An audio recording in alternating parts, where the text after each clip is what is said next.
I used to think my name was the most boring thing about me. Maya. 2 syllables for letters symmetrical and sturdy. It felt like the architectural blueprints I spend my days obsessing over. Clean lines, no unnecessary flourishes, a foundation you could actually trust.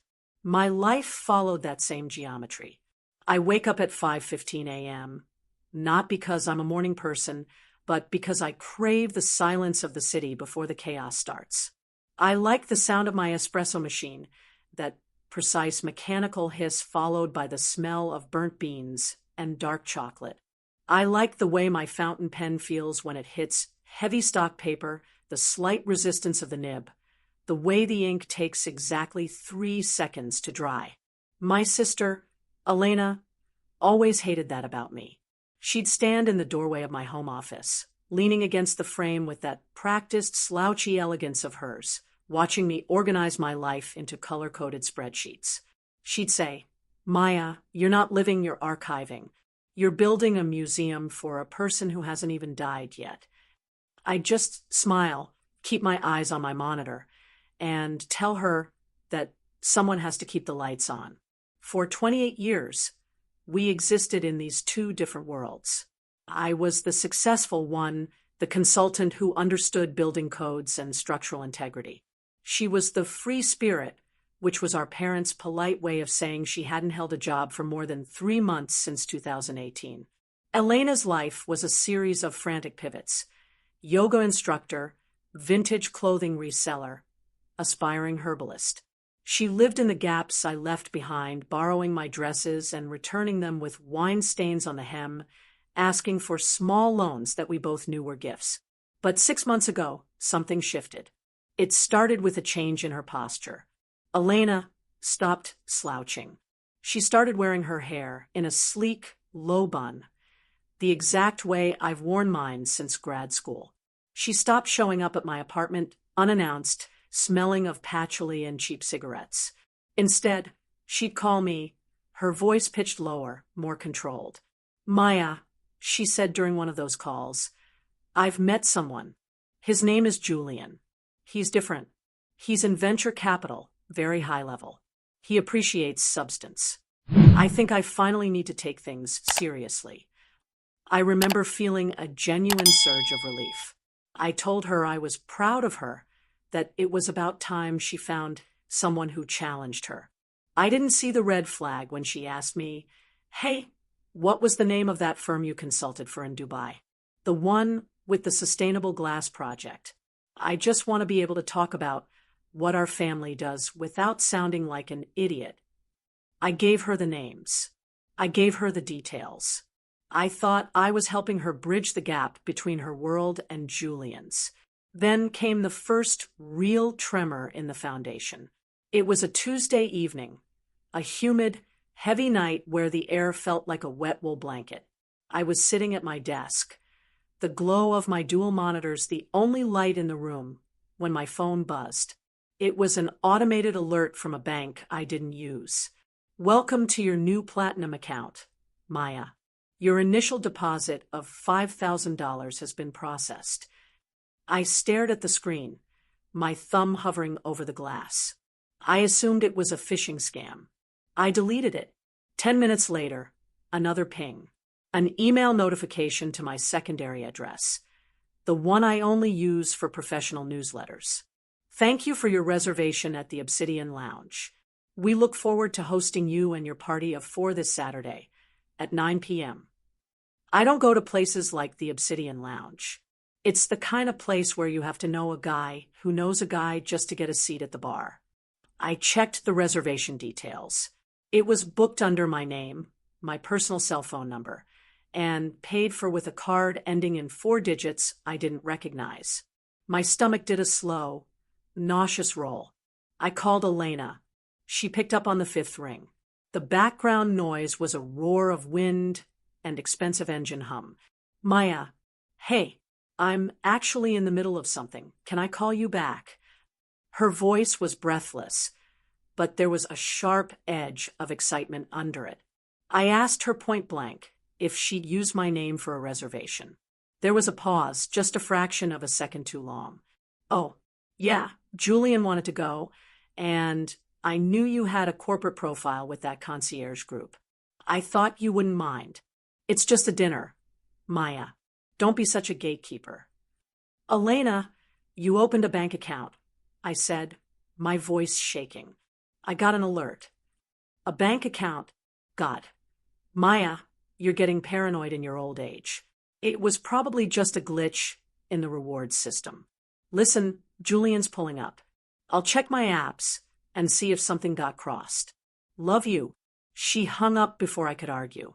I sat there in the dark, the blue light of the screen making my skin look ghostly.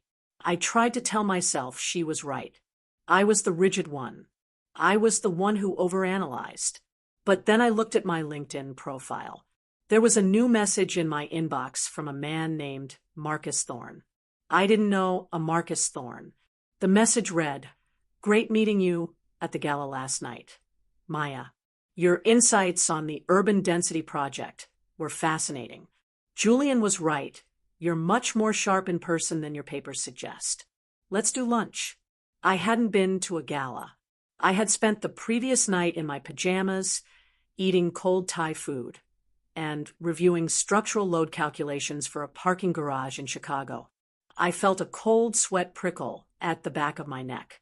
I clicked on Marcus's profile. He was a partner at a massive private equity firm. I looked at the people also viewed sidebar. There was Julian's profile. Julian Vance. Tall, sharp-featured, wearing a suit that cost more than my car. I went to my bedroom and opened my closet. I started counting my professional blazers. The charcoal gray one was missing. The silk cream blouse I'd bought for my last keynote, gone. I checked my jewelry box. My grandmother's watch, the one with the distinctive hexagonal face, was gone. I walked into my guest room, the room Elena stayed in when she was between apartments. She hadn't been there in weeks, but she'd left a suitcase behind. I'd been too polite to open it. That politeness ended now. I hauled the suitcase onto the bed and zipped it open. It wasn't filled with her usual chaotic mess of thrifted flannels and mismatched socks. It was organized, terrifyingly organized. There were folders, physical, manila folders. I opened the first one. It was labeled Maya Childhood. Inside were copies of my birth certificate, my high school yearbooks, and printouts of my old Facebook posts from 2012. The second folder was labeled Voice and Persona. There were handwritten notes in Elena's loopy, erratic script. Maya uses the word paradigm when she's nervous. She drinks her coffee black but takes 2 sips and sets it down. She touches her left earring when she's lying. Interests: brutalist architecture, 1960s jazz, obscure Japanese stationery. I felt a wave of vertigo. This wasn't just a sister borrowing clothes. This was a study. This was a dissection. My own sister was treating my life like a character study for a role she was determined to play. I reached deeper into the suitcase and pulled out a small, sleek burner phone. It wasn't locked. I swiped up, and the screen flooded with notifications. There was an Instagram account open, not Elena's and not my public one. It was a private account with the handle at @m_architectura.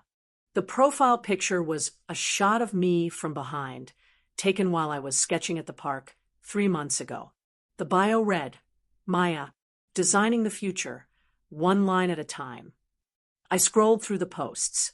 They were photos of my work, my sketches, my books, but the captions were written in a way that sounded exactly like me, if I were trying a little too hard to be sophisticated.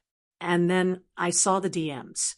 Hundreds of messages between this account and Julian Vance. I love the way you handled that developer tonight. Maya. Julian had written, "You have a spine of steel." The reply from the account, from Elena, read, "It's all about the foundation, Julian. If the base is weak, the whole structure falls." I learned that early on. I dropped the phone on the bed, as if it had burned me. She wasn't just using my name for a dinner. She was selling a version of me to this man. She was using my hard-earned reputation, my stories, my very essence to craft a mask that Julian would find irresistible. She had turned me into a product, a lure. I sat on the edge of the guest bed, listening to the hum of the city outside, realizing that the person I thought was my sister had been replaced by a ghost who wore my face. I looked at the burner phone again. A new message popped up from Julian. "Can't wait for our meeting with the board tomorrow. Maya, you're going to blow them away with that pitch. I've never met a woman who understands the market like you do." The board. The pitch. This was no longer just about a boyfriend. This was moving into my professional world. I felt the first sharp spark of true terror. Elena didn't know the first thing about building codes. She didn't know how to pitch to a board. If she walked into that room claiming to be me and failed, she wasn't just ruining her own life. She was erasing mine. I picked up the phone and began to type, my fingers trembling. I didn't send a message to Julian. Instead, I started downloading every chat, every photo, every bit of evidence. I needed to see how far the rot had spread. I needed to know exactly how much of Maya was left for me to claim. As I scrolled through the photos Elena had taken of me when I wasn't looking, me sleeping on the couch, me working at my desk, me laughing at a joke I didn't remember, I realized the red flags hadn't been flags at all. They were the sirens I'd chosen to ignore. And now, the water was already above my head. I looked at my reflection in the dark window. For the first time in my life, I didn't recognize the woman looking back. I looked like Maya, but according to the world of Julian Vance, I was the imposter. I stood up, tucked the burner phone into my pocket, and walked out of the guest room. I didn't turn off the lights. I wanted to see everything. I went to my laptop and began the process of installing the keystroke logger on the old MacBook Elena still used. If she wanted to be me, she was going to have to deal with the fact that I was better at the details than she ever would be. The investigation had begun, and I wasn't going to stop until I found out exactly what she had promised Julian in my name. The air in my apartment felt different the next morning, thicker, as if the walls themselves were holding their breath. I sat at my kitchen island with a cup of coffee that had gone stone cold, staring at the old silver MacBook I'd lent Elena 3 months ago. My hands were steady, but my skin felt tight, buzzing with a low-voltage anxiety. I had spent the last 4 hours watching the remote monitoring software I'd installed sync with the cloud. It was like fishing in a dark, stagnant pond. I was just waiting for the first ripple. The screen flickered. A notification popped up in the corner of my primary monitor. Connection established. Active session detected. My heart did a slow, heavy thud against my ribs. I wasn't just looking at her screen. I was looking through her eyes. I watched the cursor move with Elena's characteristic impatience.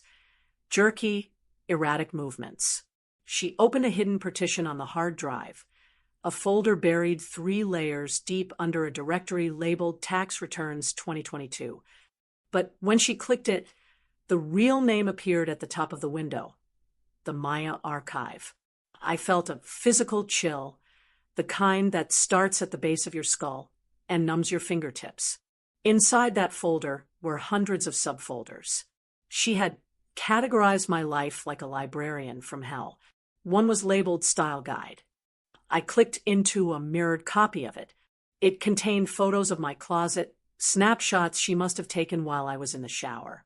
She had noted the brand of my laundry detergent, the specific scent of my expensive French perfume, sandalwood and iris, and a series of voice memos. I clicked one. The sound of my own voice filled the kitchen, but it was hollow, recorded from across a room. In the recording, I was talking to our mother about a bridge project. Then I heard Elena's voice, whispering directly into the microphone of her phone, mimicking me. "No, Mom. The cantilever system is the only viable option for that span. The cantilever system. Cantilever. She repeated the word over and over, flattening her vowels, stripping away her usual airy lilt until she sounded exactly like the version of me that speaks at conferences. I leaned back, the plastic of my chair creaking in the silence. It wasn't just a scam to her. It was a transformation. She wasn't just stealing my identity. She was editing it, perfecting the parts of me she thought would impress a man like Julian. I watched as she opened a browser window and navigated to a site for a high-end invitation-only social club called the Gilded Key. She logged in. The profile name wasn't Elena. It was Maya Vance. Vance. She had already taken his last name in her digital fantasy. A chat box blinked at the bottom of the screen. A user named Marcus_T had sent a message. Hey Maya, Julian said you're bringing the renderings for the waterfront project to the lounge tonight. Can't wait to see what you've come up with. Julian says it's revolutionary. Elena typed back with terrifying speed. You know me, Marcus. I don't do anything halfway. The structural integrity is settled. Now I'm just focusing on the aesthetic flow. See you at 8. My breath hitched. The waterfront project was a proposal I'd been sketching in my private journal for years. A dream project I'd never shown anyone. I stood up so fast my chair hit the floor. I ran to my bookshelf, reaching for the leather-bound sketchbook I kept hidden behind my architectural history volumes. It was gone. The space where it should have been was a mocking, empty gap. She had stolen my ideas, my professional soul, and was planning to present them as her own work to Julian's business partners. I needed to see Marcus, not as Maya, but as myself, or rather as the person Elena told everyone I was. I knew Marcus Thorne usually spent his afternoons at a specific espresso bar in the financial district. I'd seen his check-ins on the LinkedIn profile I'd been stalking. I changed into a pair of old jeans and an oversized sweatshirt, the most un-Maya thing I owned, and put on a pair of thick-rimmed glasses I usually only wear for reading. I needed to be a ghost. The espresso bar was loud, a chaotic symphony of grinding beans and high-frequency trading talk. I spotted Marcus in a corner booth, hunched over a tablet. He looked exactly like his photos. Expensive haircut, teeth too white to be natural, the kind of man who measures his worth in basis points. I approached his table, my heart hammering a frantic rhythm against my teeth. Excuse me? Are you Marcus? I asked, keeping my voice soft and slightly hesitant. He looked up, his eyes scanning me with a dismissive flick. I am. Do I know you? I'm Elena, I said, the lie tasting like copper in my mouth. Maya's sister. The change in his expression was instantaneous. The dismissal vanished, replaced by a look of profound, almost pitying recognition. Oh, Elena, right. Maya told me about you. She said you were going through a bit of a rough patch. It's nice to put a face to the name. My skin crawled. A rough patch? I asked, tilting my head. What did she say exactly? Marcus leaned back, looking uncomfortable. Just that things have been hard for you lately. The struggle with the substances and the instability. She's very worried about you, you know. She told Julian that she's been paying your rent for months just to keep you off the street. She's a saint, really. Most people would have cut ties long ago. I felt like I'd been punched in the solar plexus. I was the one who had paid Elena's security deposit. I was the one who had bailed her out when her car was repossessed.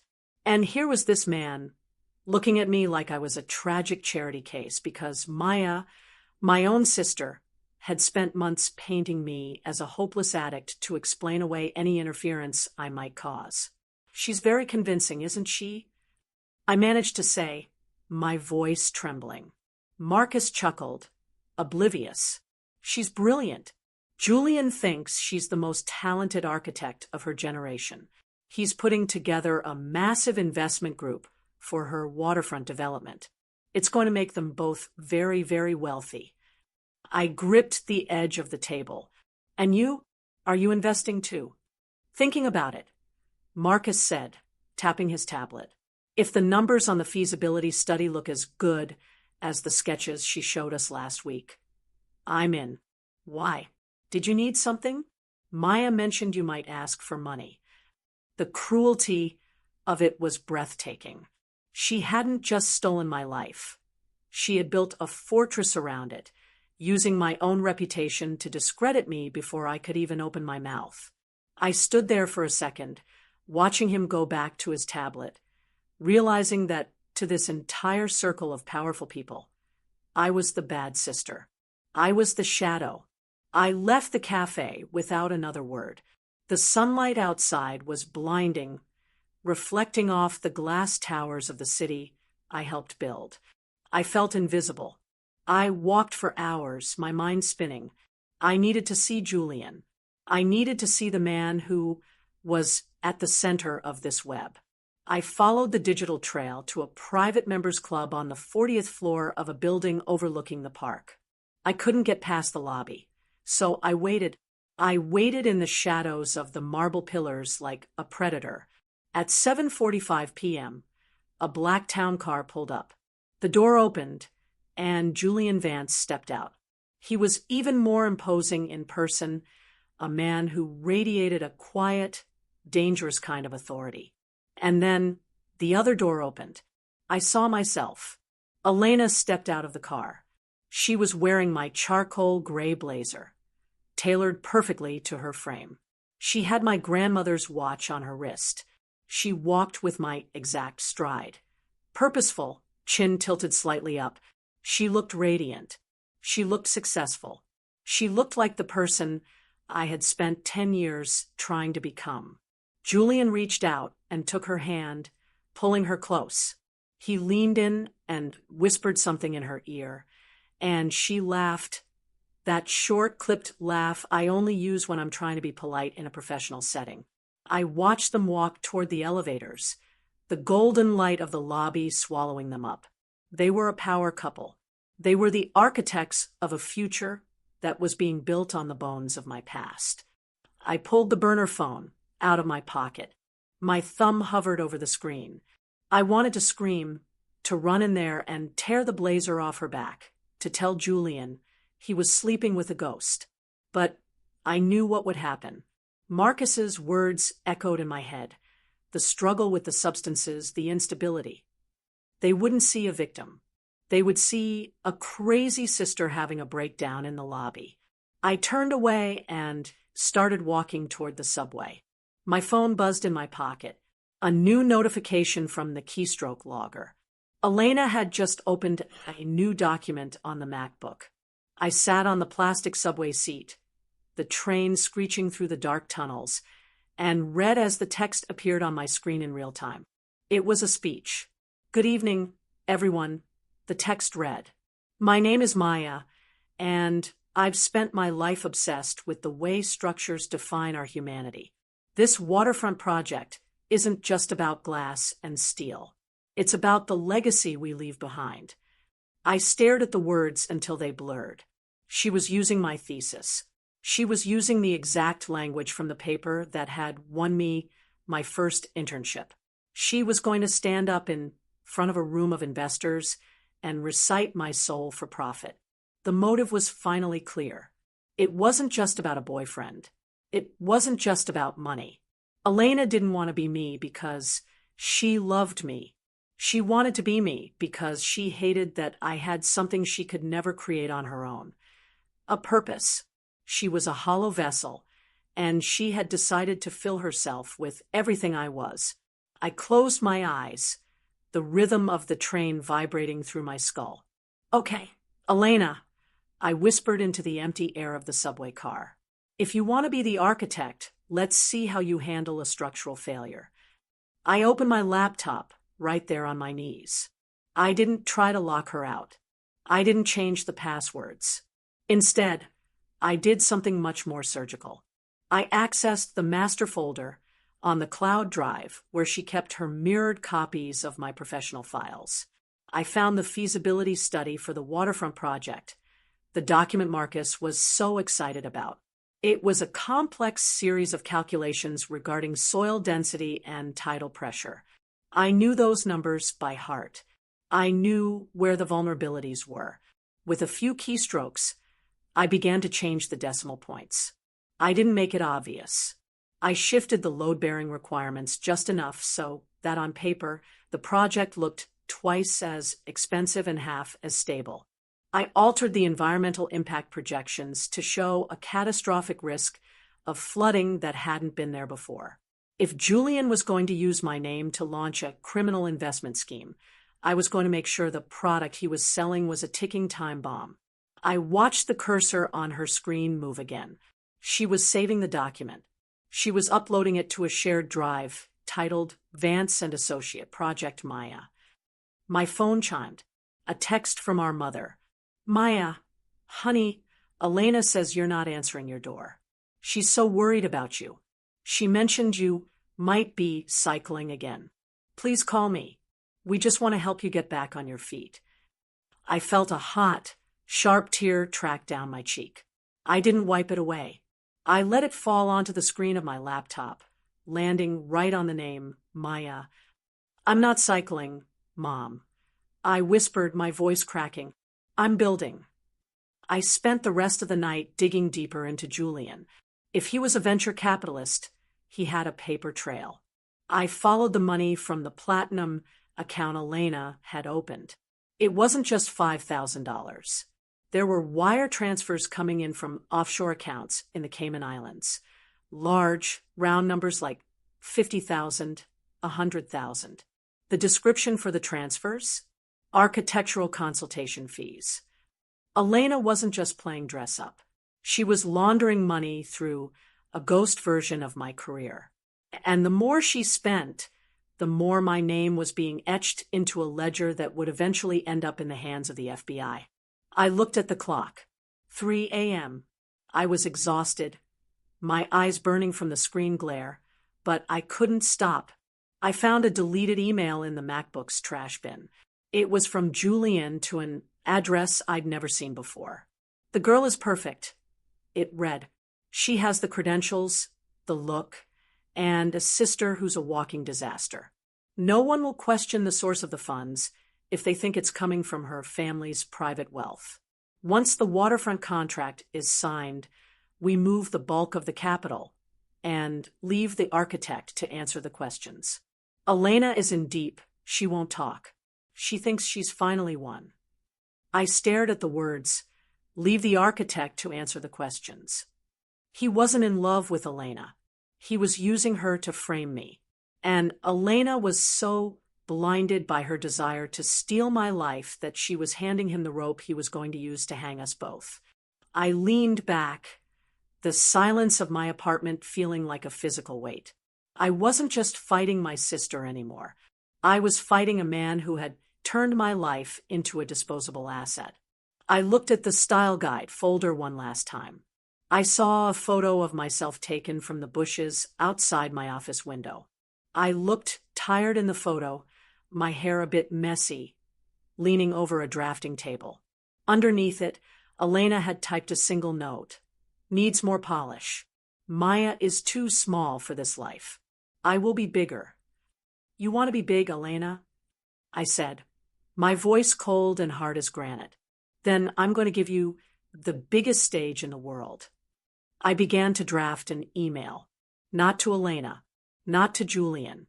I addressed it to the lead investigator at the State Board of Architecture. I didn't send it. Not yet. I needed more.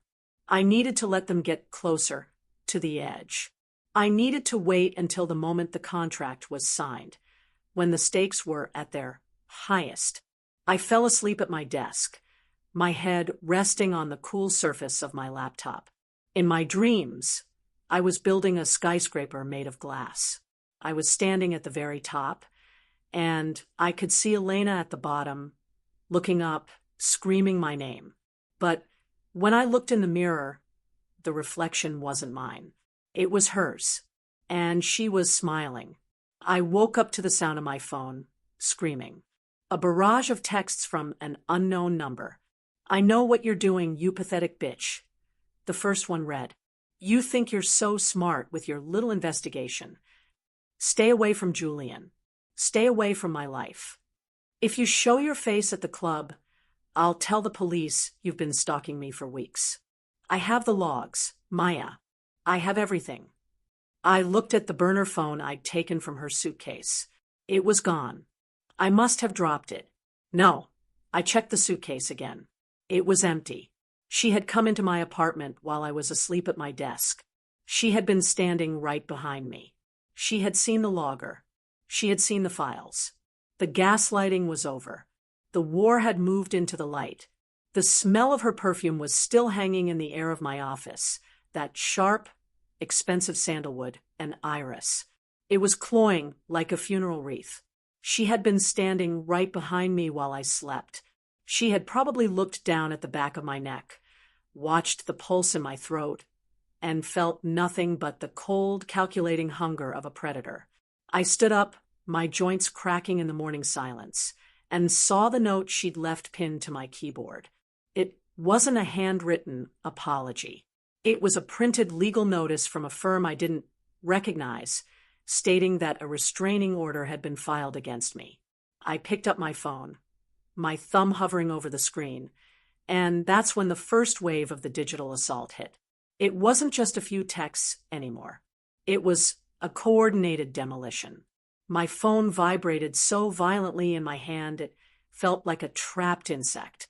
I opened the family group chat, the one with my parents and our cousins. Elena had posted a series of photos. One was of my kitchen counter, but she had staged it. There were several pill bottles. Half of them weren't even mine, and a spilled bottle of cheap gin next to my architectural scales. She wrote, Everyone, I'm so sorry to share this, but I had to go to Maya's place last night to check on her. It's getting worse. She's become obsessed with my relationship with Julian. She's been tracking my location and even installed spyware on my laptop. I found her passed out at her desk, surrounded by these. Please, if she calls you, don't engage. She needs professional help, not enablers. My mother's reply came instantly, the blue bubble appearing with agonizing speed. Oh my God, Elena, thank heaven you were there. We've been so worried about her erratic behavior. Maya, honey, we're coming to the city. We're going to help you get into a facility. Just stay put. I tried to type a response. My fingers FLYNG across the glass. Mom, it's a lie. She staged those photos. I have proof of what she's been doing. But when I hit send, a red exclamation point appeared. You cannot send messages to this group. I had been removed. I tried to call my mother. Straight to voicemail. I tried my father. Straight to voicemail. She had spent the night systematically blocking me from my own family's lives, using my mental breakdown as the perfect shield. I walked to my front door and tried to turn the deadbolt, but something was wrong. There was a faint, metallic scraping sound. I looked through the peephole and saw two men in gray work shirts.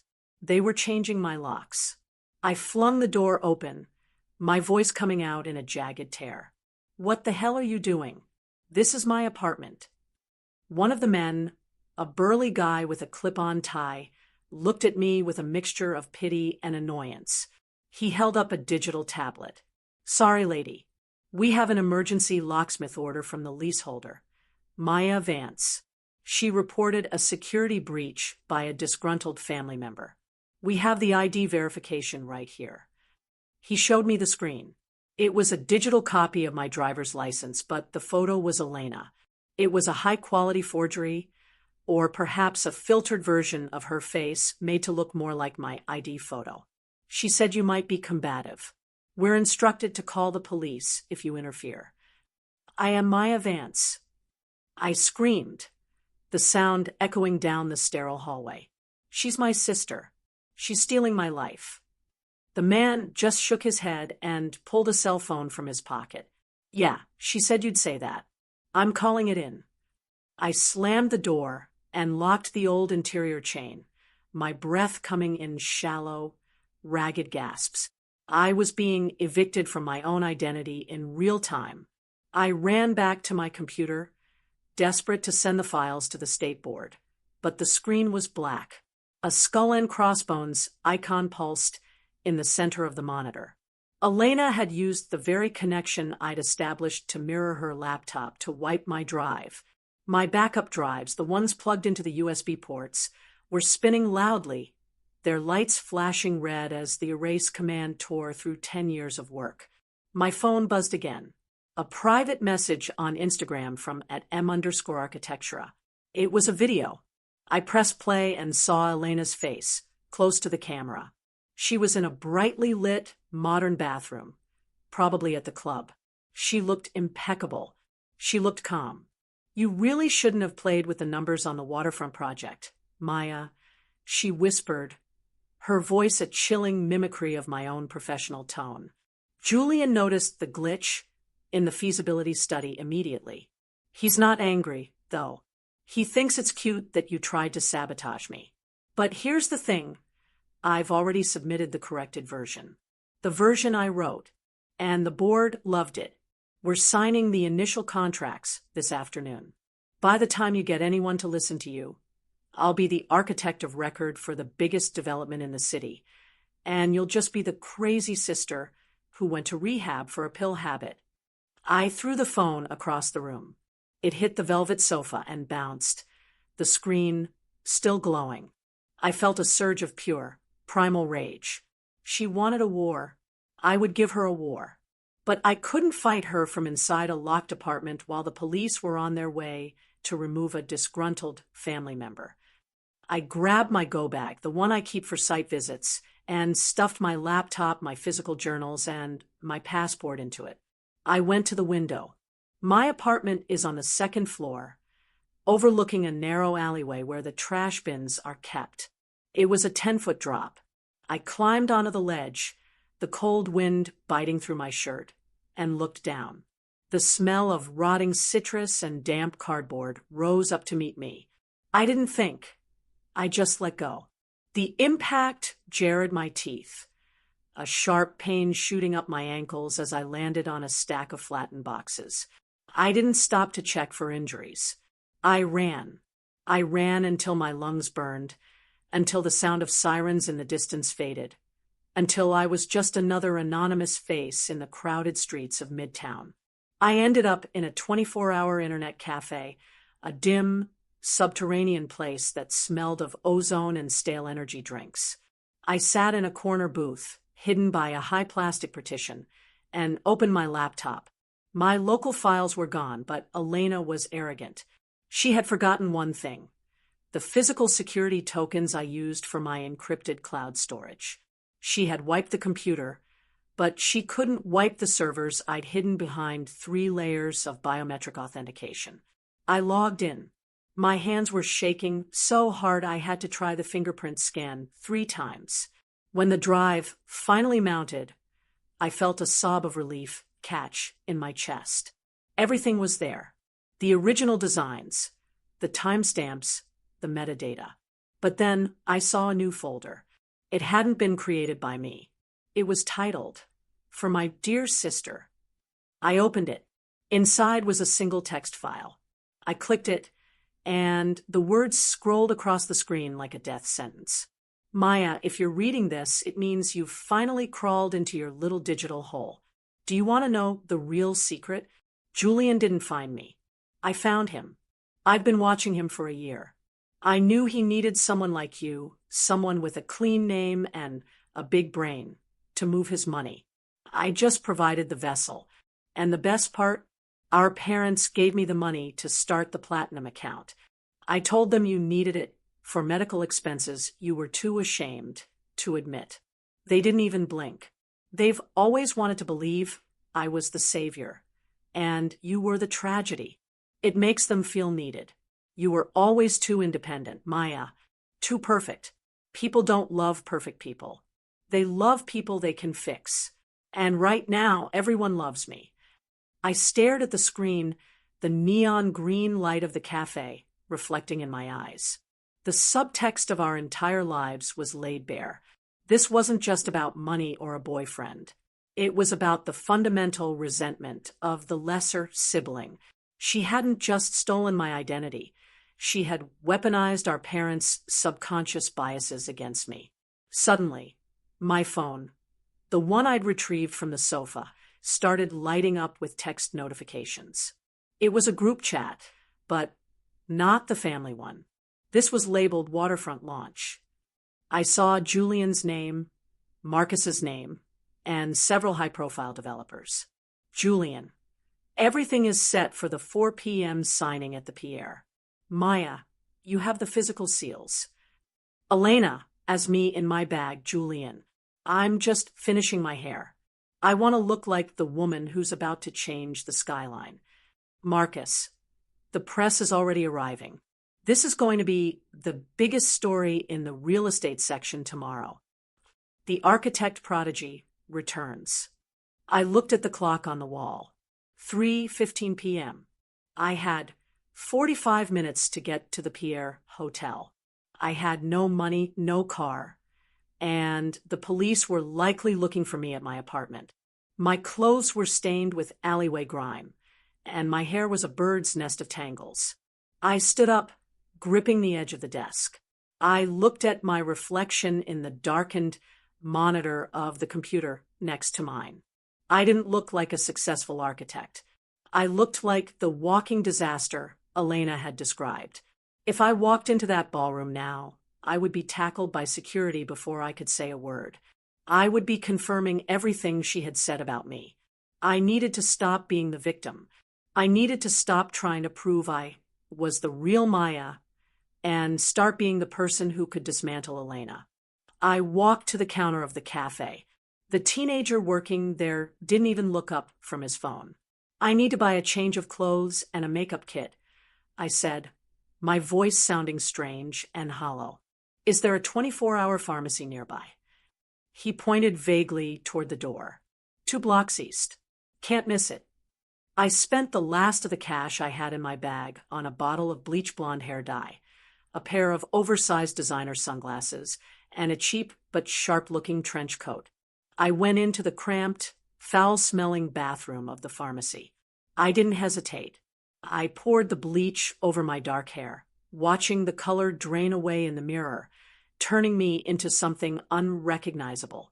I scrubbed the grime off my face until my skin was raw and red. I put on the coat, cinching the belt tight. When I walked out, I wasn't Maya the architect. I was a stranger.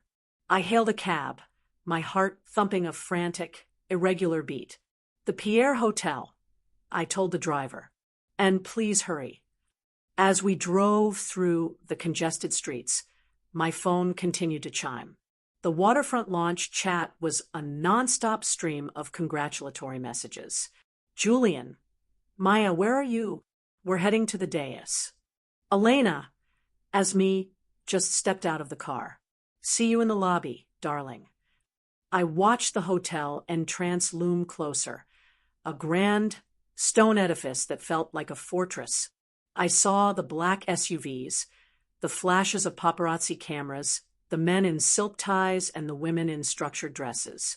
And there, standing at the top of the stairs, was Elena. She looked breathtaking. She was wearing a dress I'd seen in a magazine and mentioned I loved a sharp, asymmetrical navy piece that screamed authority. She was holding a leather portfolio, my portfolio. Julian was beside her, his hand possessively on the small of her back. I got out of the cab 2 blocks away and walked toward the entrance, keeping my head down, the blonde hair falling over my face. I didn't go for the front door. I knew the Pierre. I'd worked on a renovation project for their kitchens 3 years ago. I headed for the service entrance in the back. The heat in the kitchen was intense, a roar of industrial fans, and the smell of searing meat.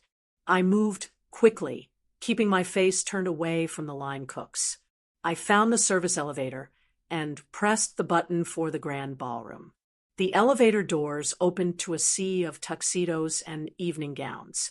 The air was thick with the scent of expensive lilies and champagne. I slipped through the crowd, a ghost in a trench coat, moving toward the front of the room, where a long mahogany table was set up. I saw the contracts. They were laid out like sacred relics under the spotlights. I saw the pens, and I saw the nameplate in front of the center chair. Maya Vance. Elena was moving toward the table now, Julian at her side. She was smiling, that practiced, serene smile she'd stolen from me. The cameras started clicking, a strobe light effect that made the whole scene feel like a fever dream. I reached into my bag and pulled out my laptop. I didn't need to shout. I didn't need to make a scene. I just needed to connect to the ballroom's massive LED screen, the one currently displaying a giant rendering of my waterfront project. I found the wireless display override code. I'd seen it on the technician's clipboard as I passed the AV booth. My fingers flew. 1-0-4-4-9-2. The screen flickered. The beautiful rendering of the glass towers vanished.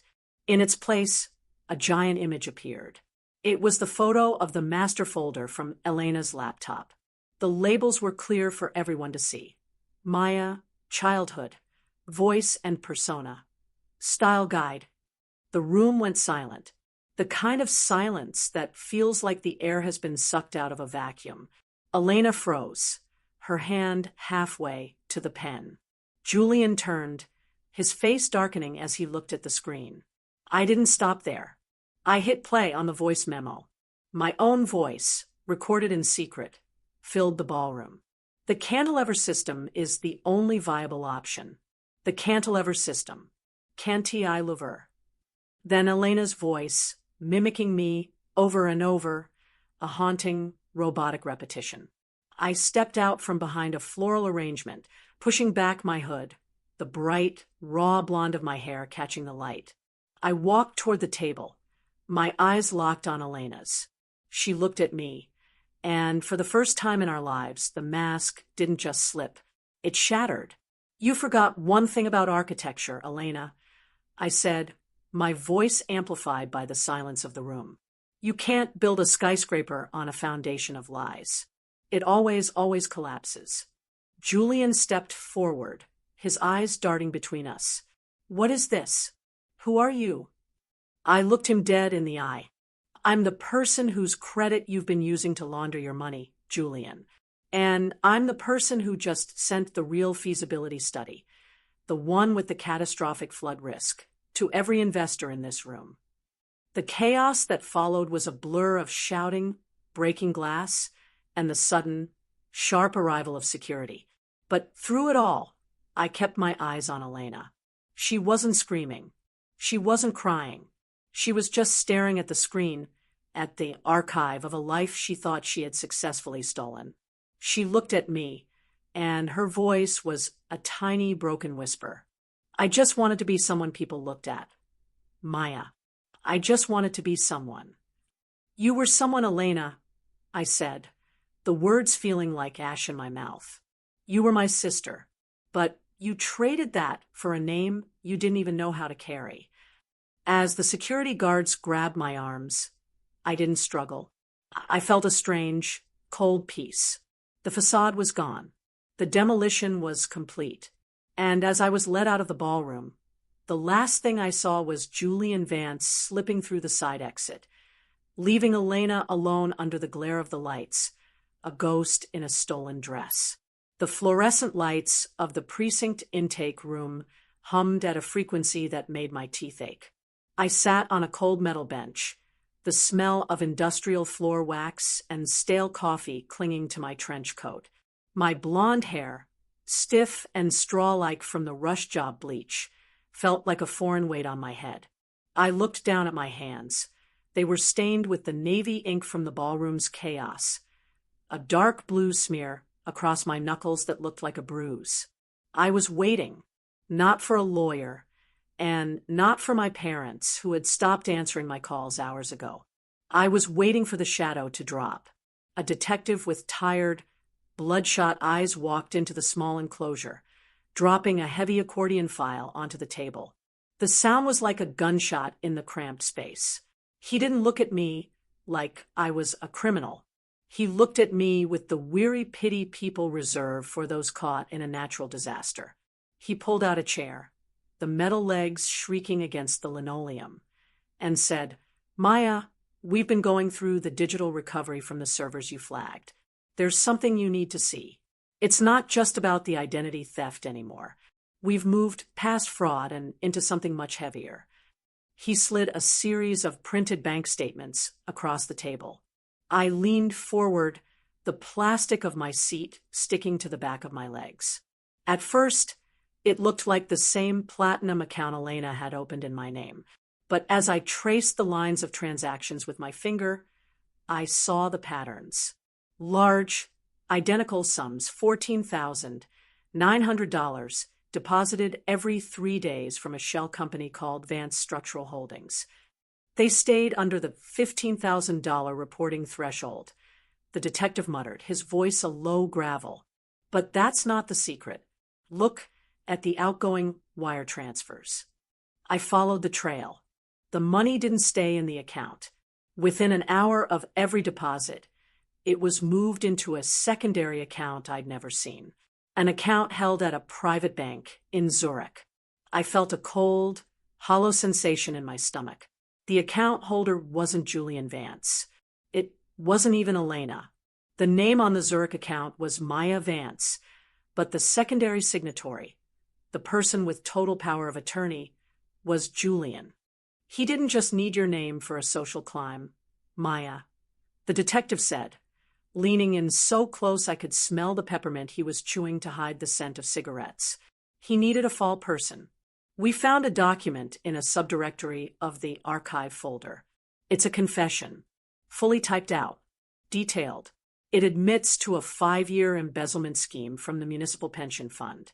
It's signed with your digital signature. It's dated for 2 weeks from today." I felt the air leave my lungs. I reached out to touch the paper, my fingers trembling. "He was going to kill me," I whispered. It wasn't a question. The detective didn't blink. "Or he was going to make sure you were in a position where taking your own life seemed like the only exit. If those contracts had been signed at the Pierre, the money from the pension fund would have been laundered through your architectural firm as project costs. Then, when the city realized the money was gone, they'd find a disgraced, mentally unstable architect with a confession on her hard drive and a bank account in Switzerland. He would have been the grieving boyfriend who was tricked by a master manipulator. The dark secret wasn't Elena's vanity. It was that she had become an accomplice to my murder, social, financial, and quite possibly literal. I was released an hour later on my own recognizance, mainly because the digital evidence I'd provided at the ballroom had started a domino effect that the feds were now scrambling to catch.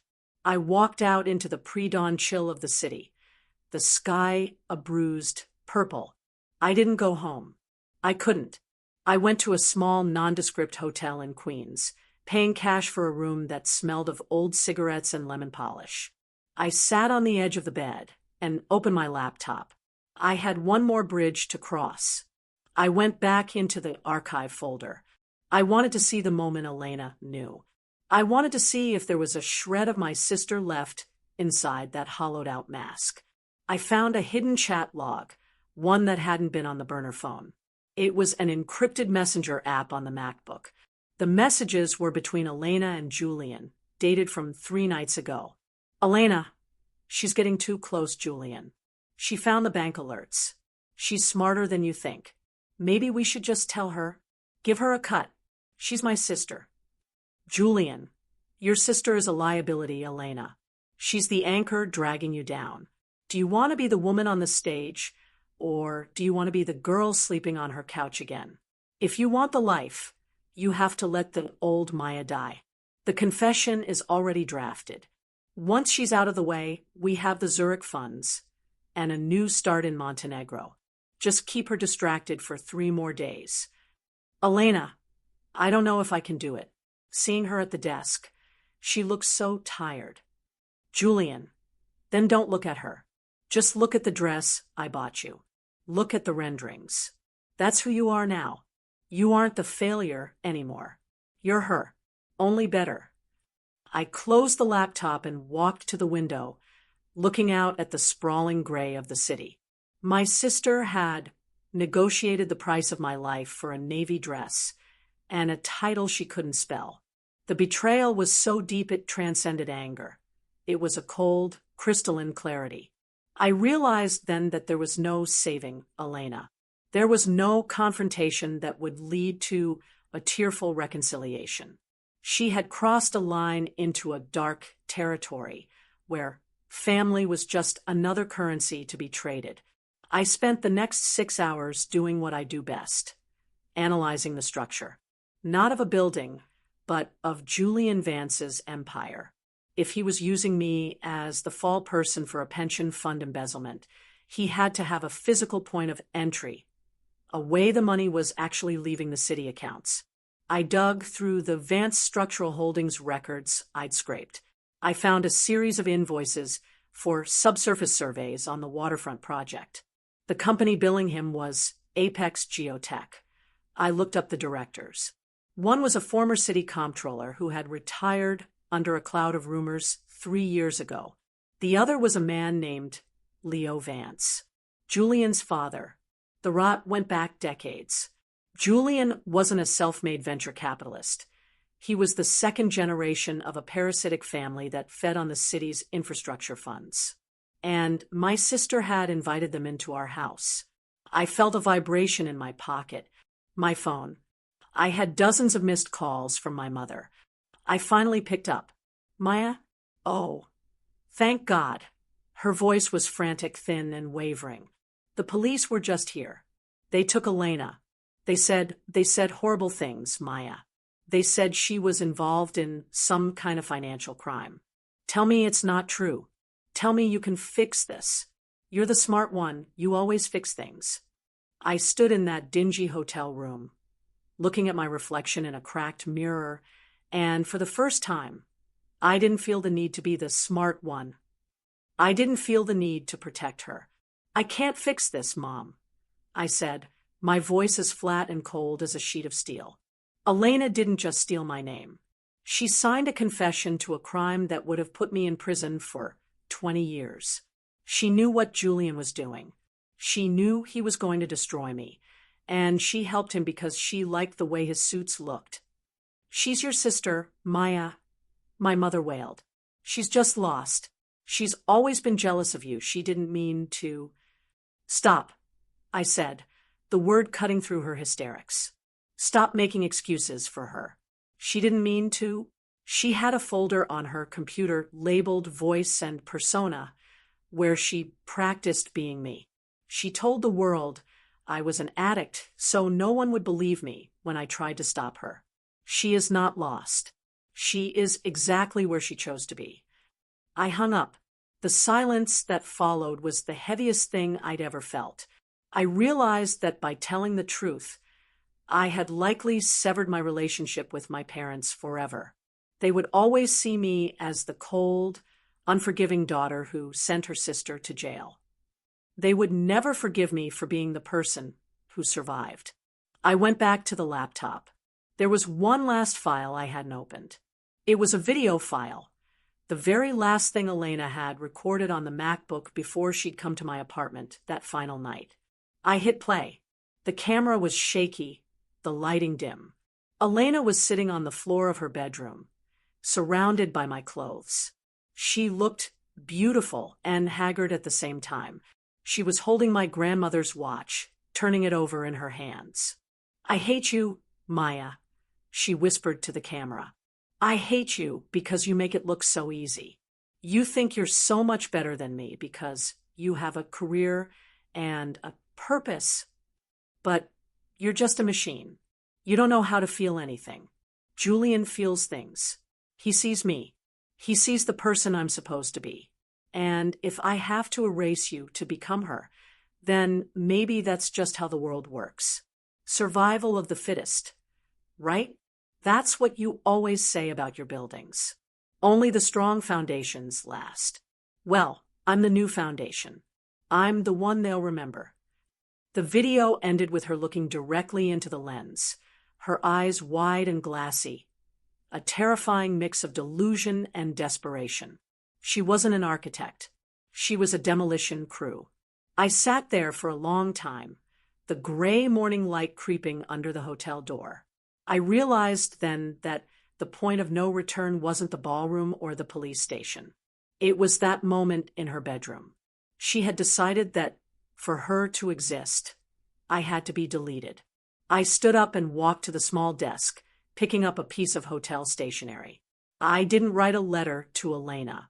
I didn't write to Julian. I wrote a list of every person I had ever worked with, every contractor, every developer, every mentor. I began the process of drafting a personal letter to each of them. Not to explain, not to apologize, but to reclaim. "My name is Maya Vance," I wrote, "and this is the record of my work." I spent the next 48 hours in that room, fueled by cheap coffee and a burning cold necessity. I reconstructed my portfolio from the cloud servers. I documented the timeline of the theft. I gathered every text, every email, every recording. I didn't just want to clear my name. I wanted to make sure that the name Maya Vance was associated with such a mountain of undeniable, high-level work that Elena's performance would look like the cheap amateur theater it was. On the third day, a news alert flashed on my screen. Vance Structural Holdings CEO Julian Vance missing. Warrants issued in pension fund scandal. And right below it, local architect Elena Vance charged with identity theft and grand larceny.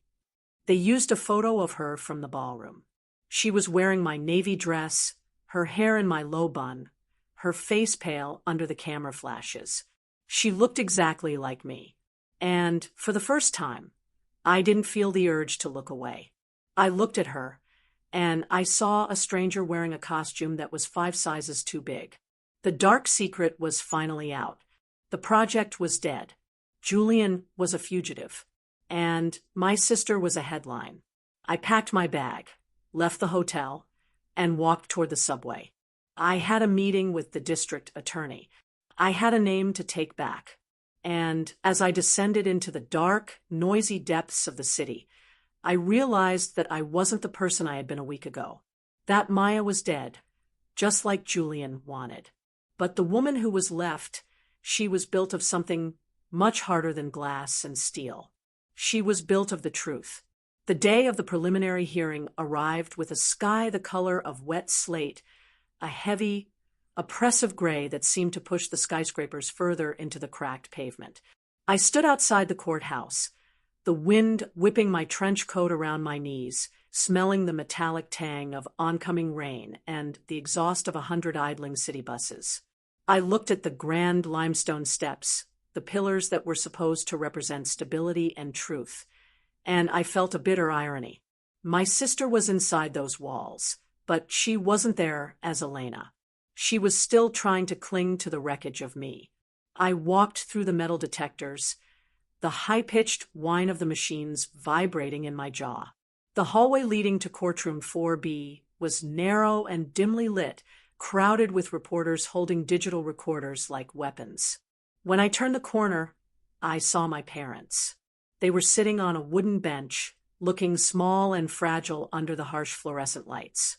My mother was clutching at tissue, her eyes red-rimmed and hollow.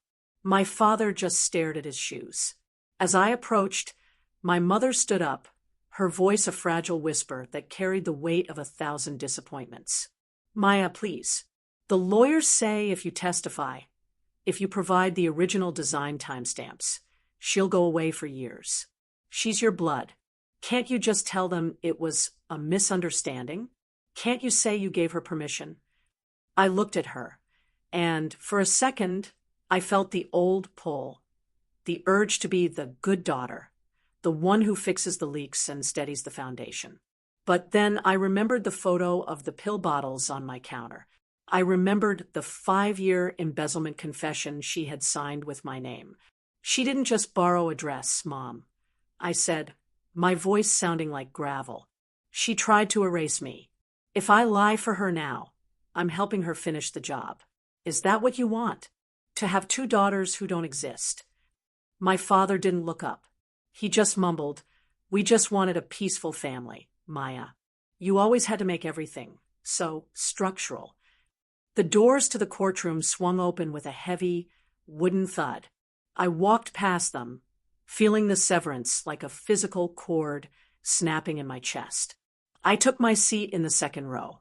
A moment later, the side door opened, and the bailiff let her in.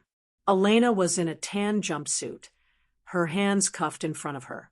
The sight of her in that utilitarian fabric, so far removed from the designer silks she had stolen, should have made me feel vindicated.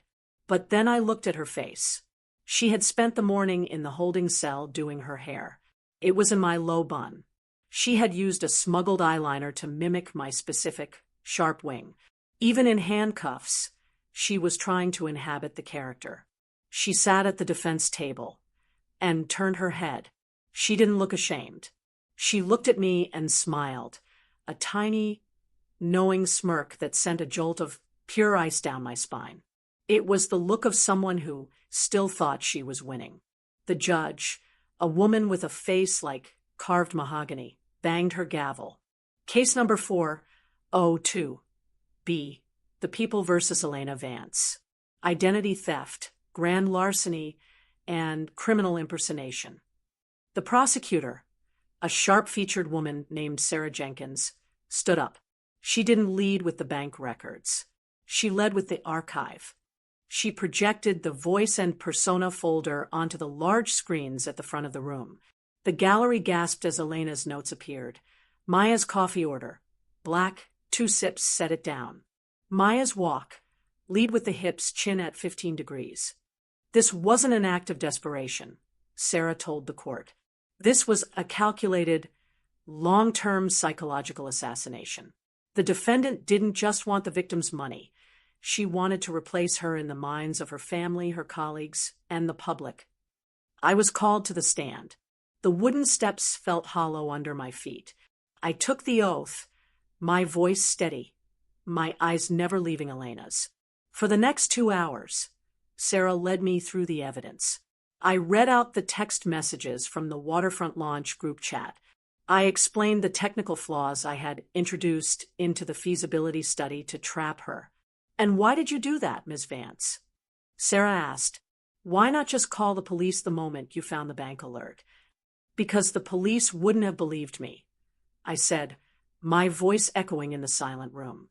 She had already spent months telling everyone I was a drug addict and a stalker. I had to let her commit the act.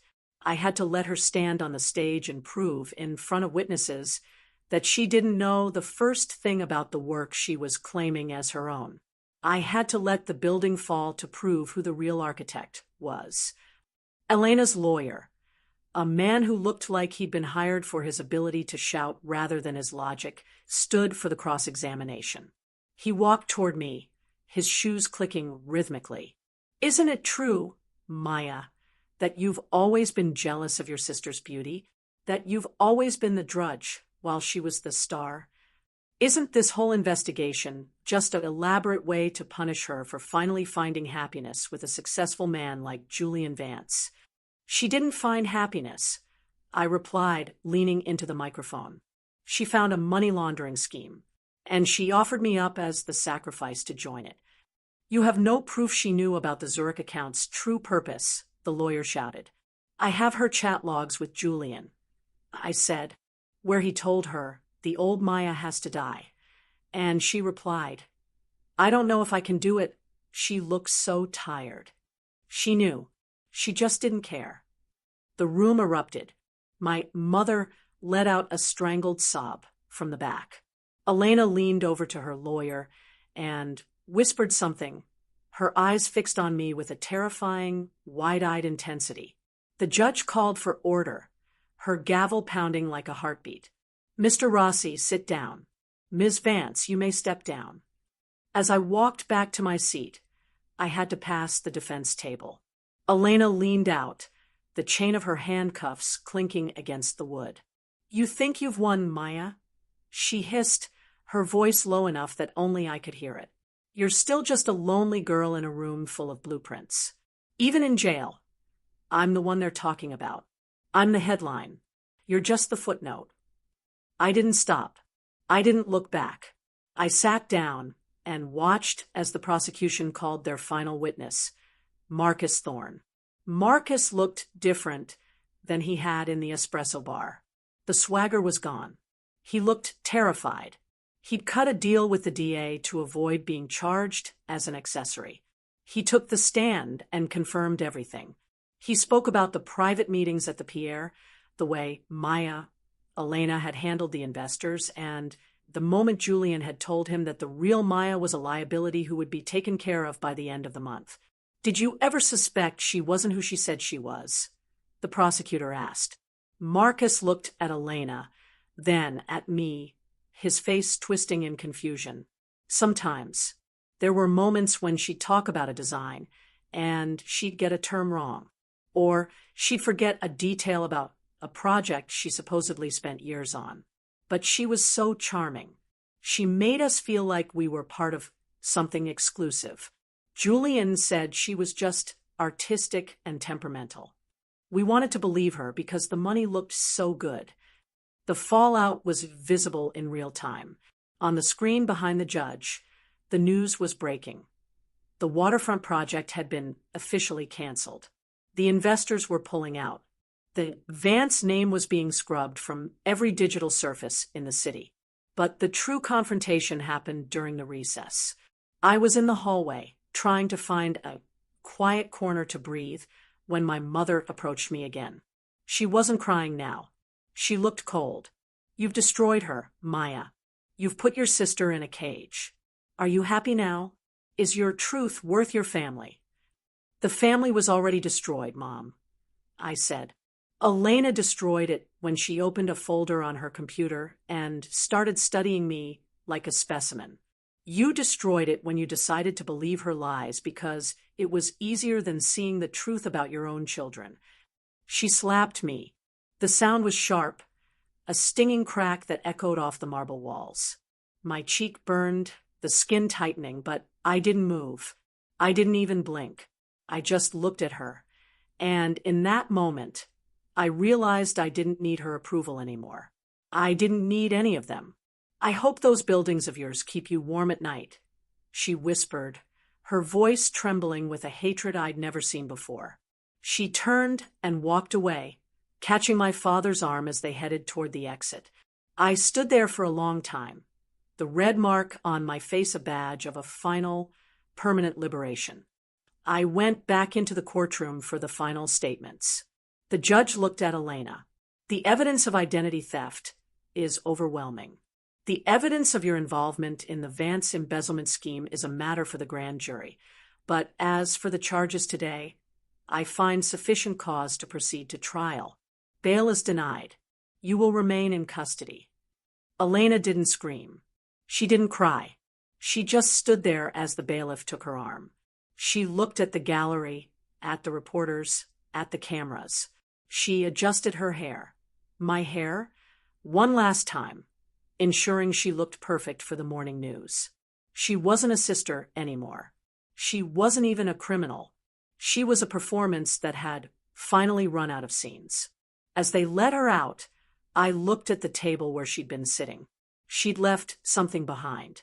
A small, crumpled piece of paper. After the room cleared, I walked over and picked it up.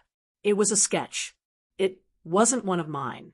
It was a crude, shaky drawing of a house, the kind a child makes. 2 windows, a door, a chimney with a curl of smoke. And underneath it, in Elena's loopy, desperate handwriting, she had written, Maya's house. I live here now. I felt a wave of nausea, followed by a profound, hollow sadness. She hadn't just wanted my career or my boyfriend. She had wanted the safety she thought my life provided. She had thought that, by becoming me, she would finally be immune to the chaos of being herself. She had tried to build a home inside my skin, and in the process, she had burned the whole world down. I walked out of the courthouse and into the rain.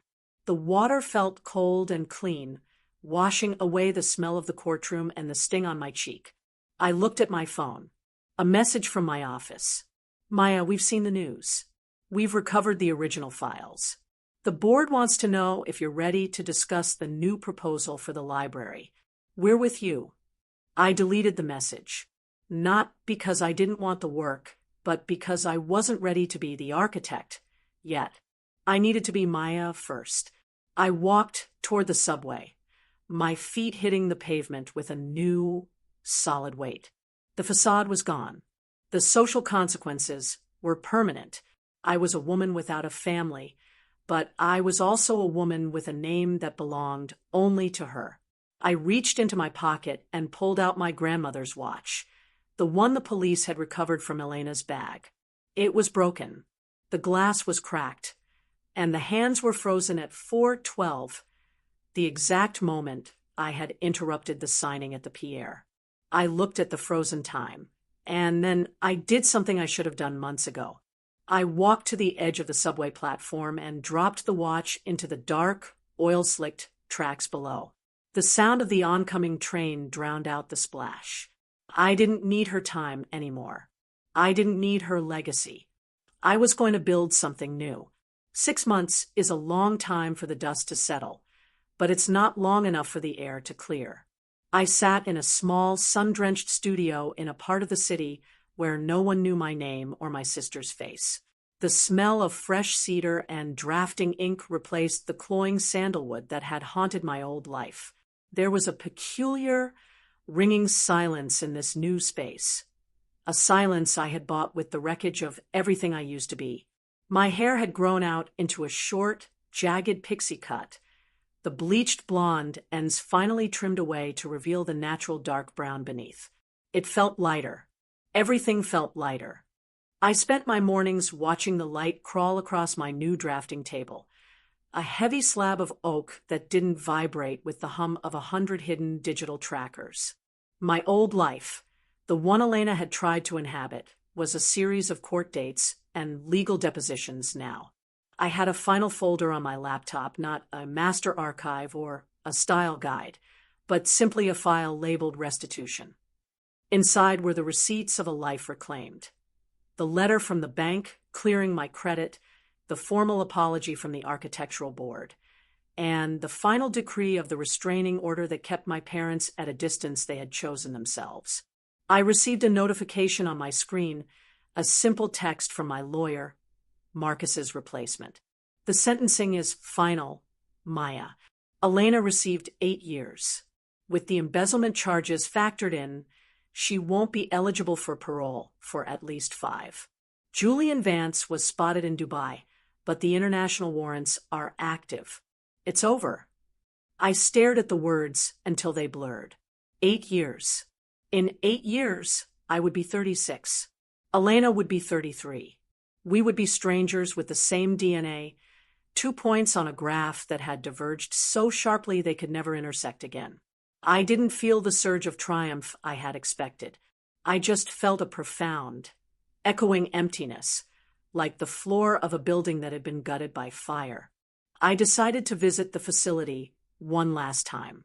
I needed to see the ghost before I could finally bury it. The visitation room was a sterile, beige box that smelled of floor wax and unwashed laundry.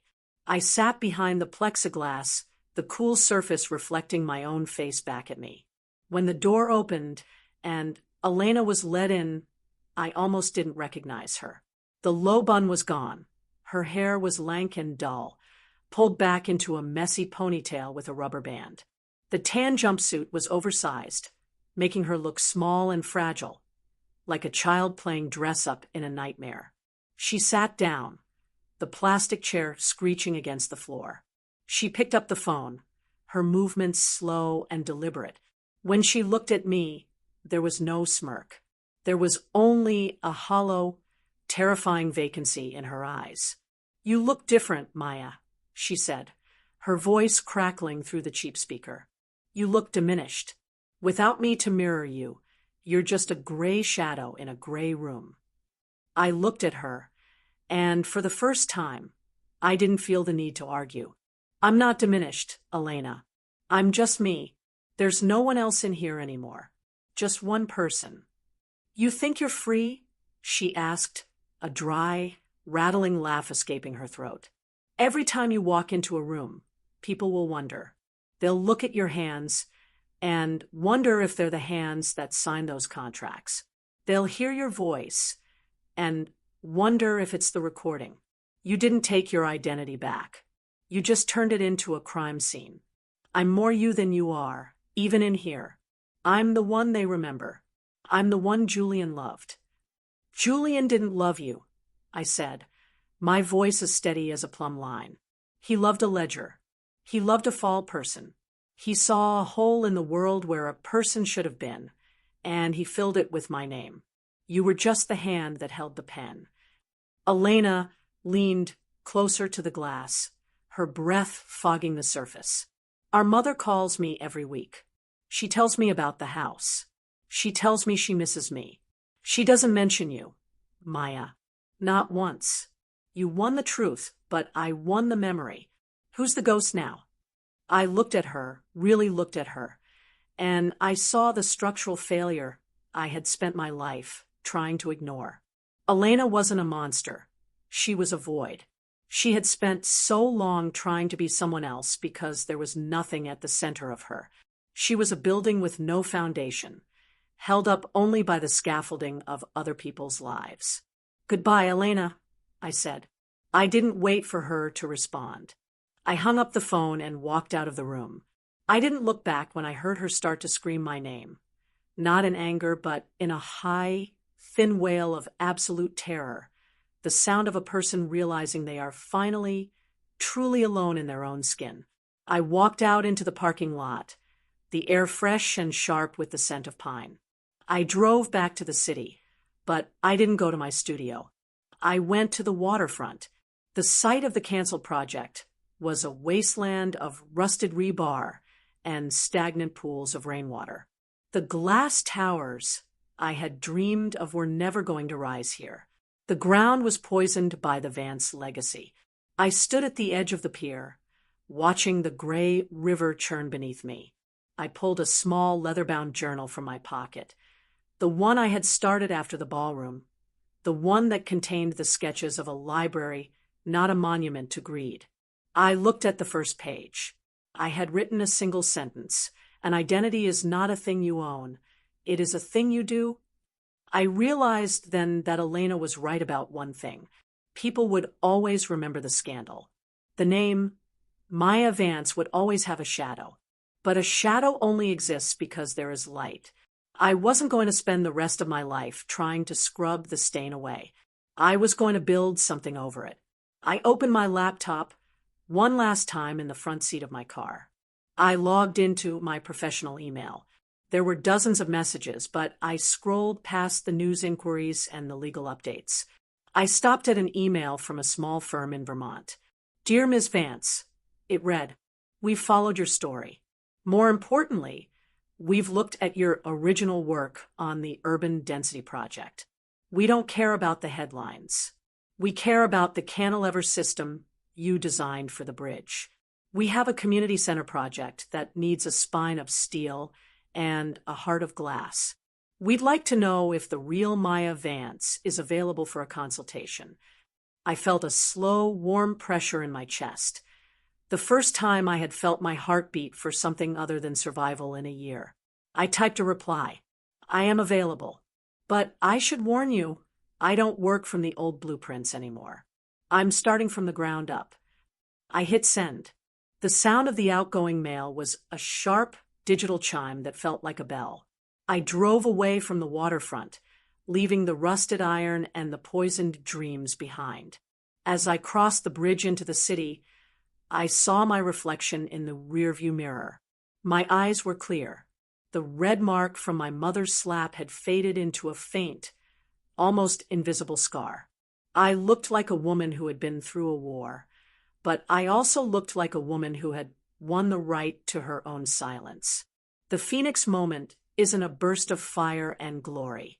It's the quiet, mundane act of picking up a pen and drawing a single straight line on a clean sheet of paper.